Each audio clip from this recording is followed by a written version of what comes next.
আসসালামু আলাইকুম। সবার আগে বাছাই করা 10টি আন্তর্জাতিক খবর জানিয়ে দেব।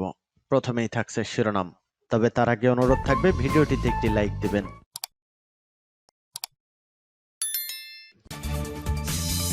পুরোদমে ইসরায়েল ফিলিস্তিন যুদ্ধ চলছে, জানিয়ে দেব আমাদের হাতে থাকা সর্বশেষ গুরুত্বপূর্ণ আপডেট আন্তর্জাতিক সংবাদ। ইসরায়েল মাত্র 48 ঘন্টায় ধ্বংস হয়ে যাবে, ইরানের হুমকি। এরপর জানিয়ে দেব গাজাকে রক্ষা করার মানে হলো মক্কা মদিনাকে রক্ষা করা, বললেন এরদোয়ান। এবং জানিয়ে দেব সাগরের পানি টানেলে ভরে হামাসকে ধ্বংস করবে ঘোষণা ইসরায়েলের। আরো জানিয়ে দেব মধ্যপ্রাচ্য মার্কিন বাহিনীর উপর হামলা নিয়ে যা বলল ইরান। এদিকে নেতানিয়াহুকে দ্রুত পদত্যাগ করতে বললেন ইসরায়েলি নিরাপত্তা সংস্থার সাবেক প্রধান। সর্বশেষ জানিয়ে দেব গাজায় ইসরায়েল হামাস মুখোমুখি যুদ্ধ। শুনছিলেন সংবাদ শিরোনাম, এখন বিস্তারিত। তবে তার আগে অনুরোধ থাকবে ভিডিওটিতে একটি লাইক এবং কমেন্টস করে জানিয়ে দিন আজকের এই ভিডিও সম্পর্কে আপনার মূল্যবান মতামত। আর অবশ্যই এই ভিডিওটি আপনার ফেসবুকে শেয়ার দিয়ে ছড়িয়ে দিন, আর জানিয়ে দিন আপনি কোন জেলা থেকে বা কোথা থেকে আমাদের সংবাদ শুনছেন এবং দেখছেন। ইরানের হুমকি, ইসরায়েল মাত্র 48 ঘন্টায় ধ্বংস হয়ে যাবে।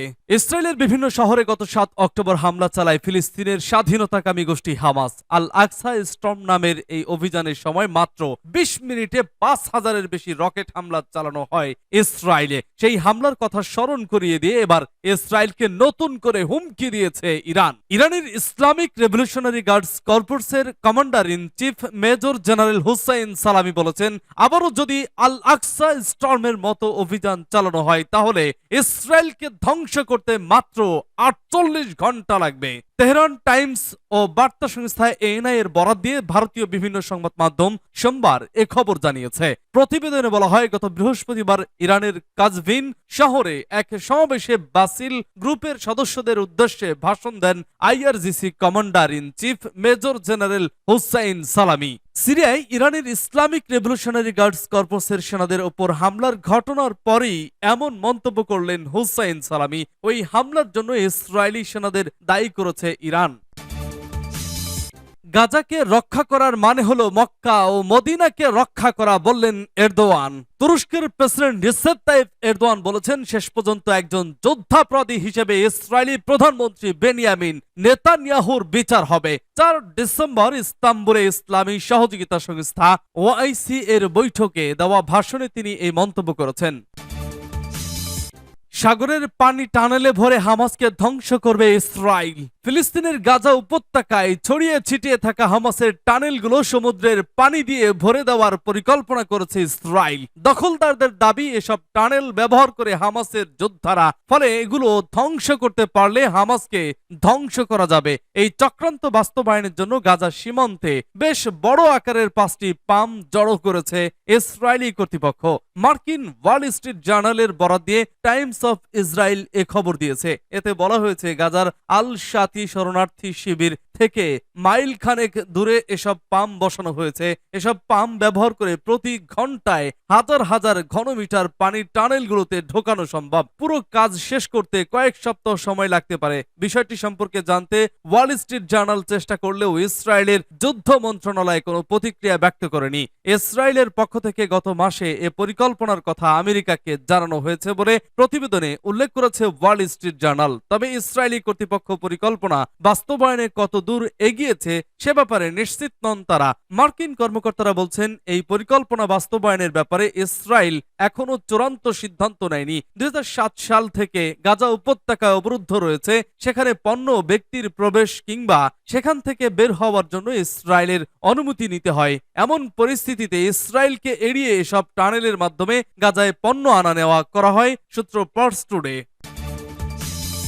মধ্যপ্রাচ্য মার্কিন বাহিনীর উপর হামলা নিয়ে যা বলল ইরান। জাতিসংঘে নিযুক্ত ইরানের রাষ্ট্রদূত আমির সাইয়েদ ইরাভানি মঙ্গলবার বলছেন, যুক্তরাষ্ট্রের সামরিক বাহিনীর বিরুদ্ধে কোনো পদক্ষেপ বা হামলায় ইরান জড়িত নয়। সোমবার সাংবাদিকদের সঙ্গে এক ব্রিফিংয়ে যুক্তরাষ্ট্রের জাতীয় নিরাপত্তা উপদেষ্টা জ্যাক সুলিভান বলেন, ওয়াশিংটনের বিশ্বাস করার সব কারণ রয়েছে যে মধ্যপ্রাচ্য যুক্তরাষ্ট্রের স্বার্থে হামলায় ইরান জড়িত রয়েছে। সম্প্রতি লোহিত সাগরে 3টি জাহাজ নিশানা করে ড্রোন ও ক্ষেপণাস্ত্র হামলার ঘটনা ঘটেছে।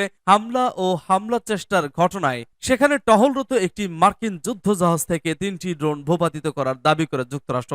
স্থানীয় সময় গত রবিবার মার্কিন সামরিক বাহিনী দাবি করে এসব ড্রোন ও ক্ষেপণাস্ত্র ইয়েমেনের সরকার বিদ্রোহী সশস্ত্র গোষ্ঠী হুতি নিক্ষেপ করেছে। পেন্টাগন বলছে হামলার শিকার জাহাজগুলোকে সাহায্য করেছে মার্কিন যুদ্ধজাহাজ ইউএসএস কার্নি। যুক্তরাষ্ট্র সহ 10 দেশের সামরিক বাহিনী যুক্ত আছে। যুদ্ধজাহাজটির সঙ্গে পেন্টাগনের দাবি ইয়েমেনের হুতি নিয়ন্ত্রিত এলাকা থেকে এসব ড্রোন ও ক্ষেপণাস্ত্র ছোড়া হয়েছিল। 3টি জাহাজের মধ্যে 2টিতে ক্ষেপণাস্ত্র আঘাত করে। নেতানিয়াহুকে দ্রুত পদত্যাগ করতে বললেন ইসরায়েলি নিরাপত্তা সংস্থার সাবেক প্রধান।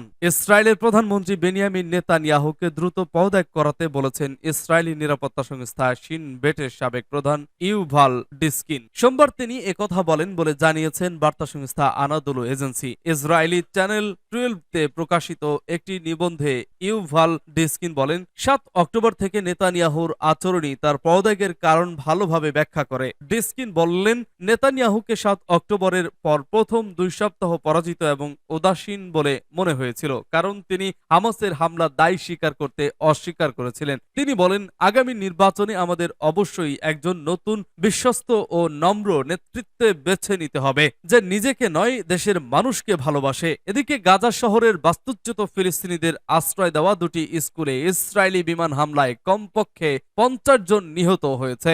এ ঘটনায় আহত হয়েছে শতাধিক। সোমবার সরকারি বার্তা সংস্থা ওয়াফা কথা জানিয়েছে। স্থানীয় সূত্রের বরাত দিয়ে ওয়াফা জানিয়েছে, ইসরায়েলি ফাইটার জেট এবং আর্টিলারি কামান জাতিসংঘ পরিচালিত সালাহ আদ-দিন স্কুল এবং আল দাররাজের শহীদ আসাদ সাফওয়াতি স্কুলে গোলাবর্ষণ করে। ফিলিস্তিনি স্বাধীনতাকামী সংগঠন হামাসের সাথে 1 সপ্তাহের যুদ্ধবিরতি শেষে শুক্রবার গাজা উপত্যকায় আবারও সামরিক অভিযান শুরু করে ইসরায়েল। 7 অক্টোবর থেকে গাজায় বিমান ও স্থল হামলায় কমপক্ষে 15,899 জন ফিলিস্তিনি নিহত এবং 42,000 জনেরও বেশি আহত হয়েছে। সরকারি পরিসংখ্যান অনুসারে এ যুদ্ধে ইসরায়েলি নিহতের সংখ্যা 1,200 জন। সূত্র মিডল ইস্ট মনিটর এবং আনাদোলু এজেন্সি। গাজায় ইসরায়েল হামাস মুখোমুখি যুদ্ধ। পুরো গাজা উপত্যকায় হামলা চালাচ্ছে ইসরায়েলি বাহিনী। এতদিন তারা গাজার উত্তর অঞ্চলে বেশিরভাগ হামলা চালিয়েছে, এখন দক্ষিণে শরণার্থী বোঝাই এলাকাগুলোতেও একই কাণ্ড ঘটাচ্ছে।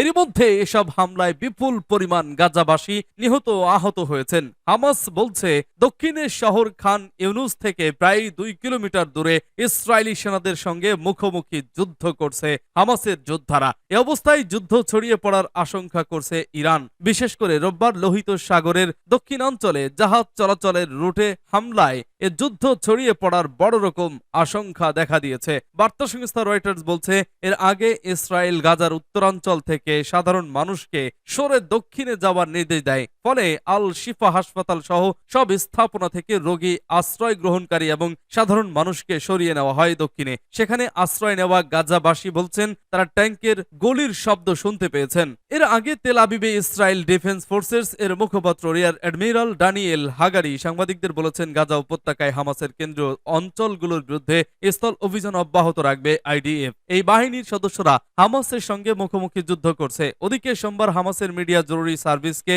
উদ্ধৃত করে বলেছে, ইসরায়েলের হামলায় গাজা সিটিতে বেসামরিক 3 জন এমার্জেন্সি কর্মী নিহত হয়েছেন। যুক্তরাষ্ট্রের প্রতিরক্ষা মন্ত্রণালয় বলেছে, লোহিত সাগরে আন্তর্জাতিক জলসীমায় 3টি বাণিজ্যিক জাহাজে হামলা করেছে ইয়েমেনের হুতিরা। ওই অঞ্চলে সক্রিয় থাকা যুক্তরাষ্ট্রের ডেস্ট্রয়ার 3টি ড্রোনকে ভূপাতিত করেছে। হুতির এক মুখপাত্র বলেছেন, লোহিত সাগরে ইসরায়েলের 2টি জাহাজে হামলা চালিয়েছে তাদের নৌবাহিনী। রোববার এ কাজে ব্যবহার করা হয়েছে সশস্ত্র ড্রোন এবং একটি ক্ষেপণাস্ত্র।